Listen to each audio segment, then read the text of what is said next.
ఆ యొక్క ప్రాంతంలో ఉన్నాం. ఇంకొక రైతు బోర్లేసిండు. అసలు ఈ బోర్లేసే పరిస్థితి ఒకప్పుడు లేకుండే.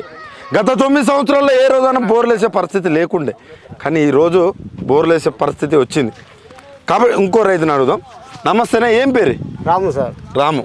ఏది ఇప్పుడు ధరావత్ అంటే ఈ ప్రాంతంలో కదా మీరు అందరు కలిసి ఉన్నారు. ఎట్లా ఈ బోరు ఎప్పుడు వేసినావు? 17 రోజులు అయితే సార్.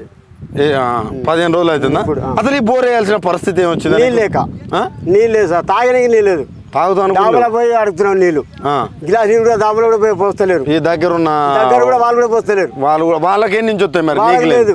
అయితే నేను అనేది ఏంటంటే, అసలు ఈ బోర్ వేయాల్సిన పరిస్థితి రాకముందు ఎట్లా కాలువ ద్వారా ఎట్లా పారించుకునేటో సార్? ఎక్కడ పోయినా నీళ్ళే ఉండే. ఎట్లా పారించుకునేటో నువ్వు?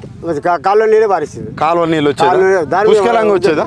మంచిగా వచ్చేది. ఎప్పటి నుంచి రావట్లేవు మరి నీకు నీళ్ళు? సార్ ఇప్పుడు కాంగ్రెస్ ఎప్పుడు వచ్చిందో అప్పుడు నీళ్ళు లేదు సార్. నోరు కూడా ఎండిపోతున్నాయి. నోరు కూడా ఎండిపోతుంది. మాట్లాడడానికి మాట కూడా రావట్లేదు. మాట్లాడు కూడా వస్తుంది సార్. అయితే మరి ఇప్పుడు మీ యశస్విని రెడ్డి ఏదైతే ఉన్నదో, ఈ ధరావత్ అంటే కేసీఆర్ వచ్చిపోయిండే, ఏది కాలం కావట్లేదని వచ్చిండు పోయిండు, ఆయన పోయిండు.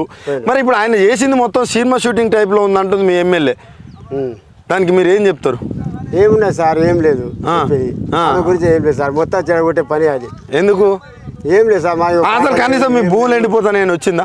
వచ్చింది. వచ్చింది ఇడికి వచ్చి రాని చూడలే, ఏం చేయలే. అక్కడి నుంచే చూసుకుంటుంది, అక్కడి నుంచే చేసుకుంటుంది సార్.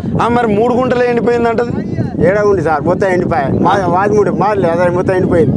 ఇప్పుడు మీ ఊరంతా ఎండిపోయిందా? మొత్తం ఊరు మొత్తం మొత్తం దేశం మొత్తం ఎండిపోయింది. మొత్తం ఎండిపోయింది. 300 ఎకరాలు 200 ఎకరాలు మొత్తం ఎండిపోయిందా? మరి ఇప్పుడు మరి ఆమె అట్లా మాట్లాడుతుంది, ఆమెకి ఏం చెప్తారు మీరు? ఏం చెప్పింది సార్? మీరు ఏదో ఒకటి చెప్పాలి. ఆమె మీరు షూటింగ్ అది అని అంటున్నది ఆమె, మరి మీరు ఏం చెప్తారు ఆమెకి? ఏం చెప్పారు సార్? మాకు ఇది ఉంటే నీళ్ళు లేదు, మాకు ఏం లేదు సార్. ఇప్పుడు నీళ్ళు ఉన్నా పుష్కలంగా నీళ్ళు ఇస్తుందట. ఎక్కడ ఎండిపోతుంది? ఏడు ఉంది, అదే వస్తుంది, ఆడే పోతుంది.